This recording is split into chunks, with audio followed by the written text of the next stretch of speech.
problema frecuente que tenemos en 25 de mayo, que ya desde hace algunos años viene interfiriendo, es la presencia de yuyo colorado resistente a lo que son los herbicidas.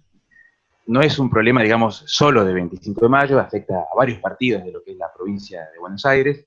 Incluso tuve la oportunidad, esta campaña de verano pasada, de estar en algunos campos de la provincia de Córdoba, de la provincia de San Luis, donde también allí se ve presencia significativa de yuyo colorado resistente, como se vio en esta misma campaña pasada en lotes de 25 de mayo, la presencia significativa, ¿no?, de esta maleza. Entonces, lo que se busca, o lo que se sugiere, mejor dicho, desde INTA, es empezar a hacer un manejo integrado de esta maleza para evitar seguir potenciando la resistencia o quizás generar resistencia a otros herbicidas. Un manejo integrado apunta básicamente a lo que es un conjunto de prácticas, y no solo una misma práctica, como en este caso, que fue siempre el mismo herbicida o el mismo conjunto de herbicidas, que generó justamente la aparición de ejemplares con resistencia. Una de estas prácticas, pensando ya en lo que es la campaña que viene, la campaña de verano 2021, una de estas prácticas ya la podemos empezar a implementar, por ejemplo, ahora, en el mes de julio, que son, por ejemplo, los cultivos de cobertura o un trigo. Aquel que quiera hacer un trigo, por ejemplo, también puede hacerlo. Cualquiera de los dos cultivos ya genera un importante control a lo que son las primeras camadas de yuyo colorado que empiezan a aparecer allá por el mes de septiembre. Este control lo hace de dos formas, básicamente. Por un lado, al estar ocupando el lote, el cultivo de cobertura o el trigo, ya reduce de una manera importante la emergencia de yuyo colorado. Y aquellas plantas que logran, aquellos individuos que logran emerger, quedan muy pequeñitas porque la excesiva sombra que le proporciona el cultivo de cobertura o el cultivo de trigo que tengamos va a estar haciendo que las plántulas de yuyo colorado queden ahí muy, muy pequeñas y prácticamente no continúen su crecimiento y sean muy fáciles de controlar posteriormente con algún herbicida.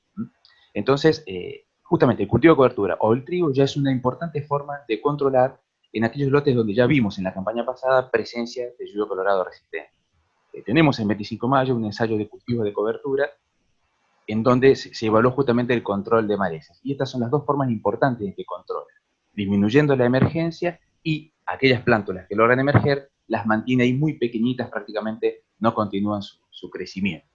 Incluso hay otras bibliografías, por ejemplo, de INTA de Villegas, que también específicamente evaluaron con yuyo colorado, y el cultivo de cobertura es una importante herramienta de control.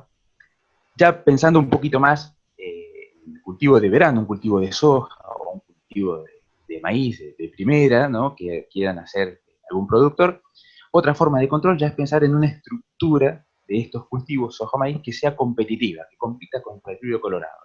Tener en cuenta el híbrido o la variedad que vamos a poner, la densidad también, tener en cuenta que sea también competitiva. La distancia entre hileras es muy conocido, que cuanto más juntas están las hileras, cuanto menos es el distanciamiento, más rápido se cierra el entresurco y mejor compite el cultivo contra el yuyo colorado. Entonces, esta es otra importante práctica que debemos considerar, sobre todo, principalmente en aquellos lotes donde ya vimos en esta campaña pasada, 19-20, presencia de yuyo colorado, ¿no?, que fue resistente.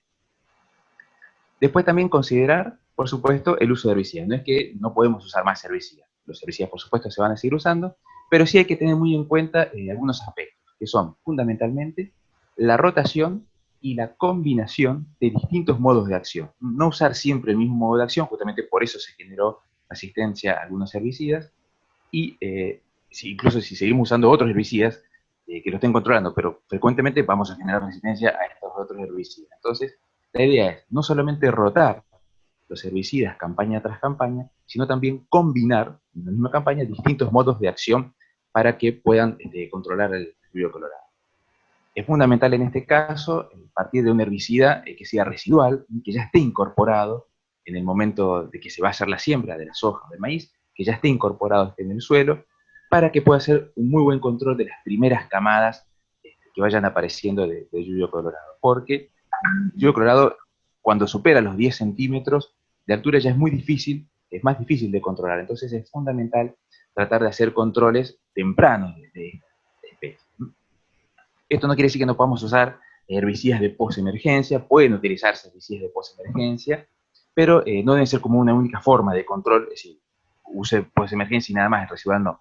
Debe ser como un complemento de los herbicidas residuales, y la bibliografía en este caso muestra que combinando herbicidas post-emergentes de lluvia colorado que sean sistémicos y de contacto, es más efectivo que usar cada uno de estos por separado.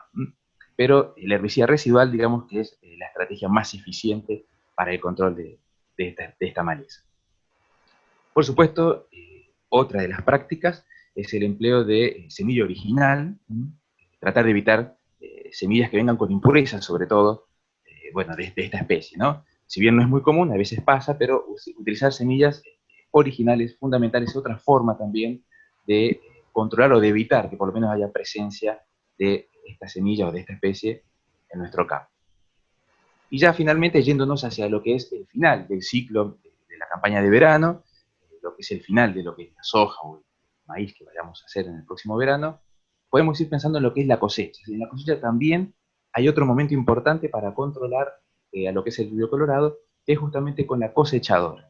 Si estamos cosechando un lote donde vimos que hubo lluvio colorado resistente, lógicamente es importante que cuando esa cosechadora se va a ir al otro lote, hay que limpiarla, porque si no va a estar transportando esas semillas, que ya vienen, que ya son resistentes, las va a estar transportando al otro lote, las estamos diseminando. Entonces es fundamental limpiar la cosechadora también, antes de, o mejor dicho, cuando termine de cosechar el lote, antes de que se vaya, dejarla limpia.